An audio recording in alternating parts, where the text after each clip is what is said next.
everyone, Monique here, Little Gems Creations 1. Today I'm going to show you how to hide some threads. So the first thing you're going to want to do is turn your garment inside out. Now this happens to be a little cute pet hoodie that I'm making.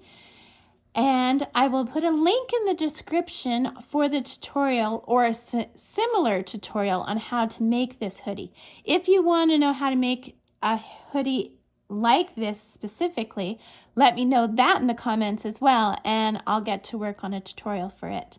But this one is about hiding threads. So you're going to grab your needle. Now I'm using a crafting needle. I don't use yarn needles per se, not unless that's all I've got handy, because crafting needles are just a little bit pointy. Okay.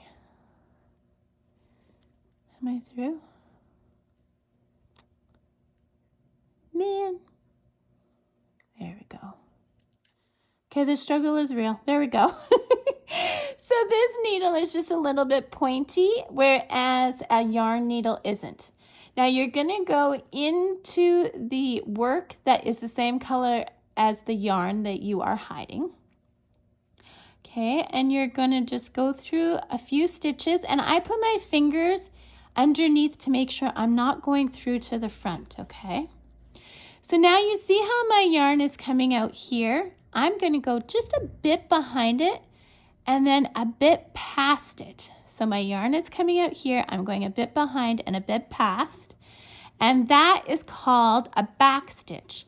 And what that's going to do is it's going to anchor that yarn so you don't have to do any knots.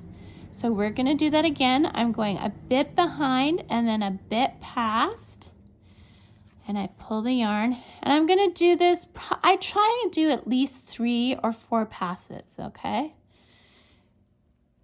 There we go. And then you cut your yarn. And there you go, guys. We have hidden a yarn end. It's not going to come through. It's not going to move because we anchored it with the back stitches, and you didn't have to do any knots. So I hope this was helpful to you, and thank you for joining me while I do my yarn ends, because as we know, no one likes hiding their threads. So if this was good for you, hit that like and subscribe, check that description, and have a great day. Bye now.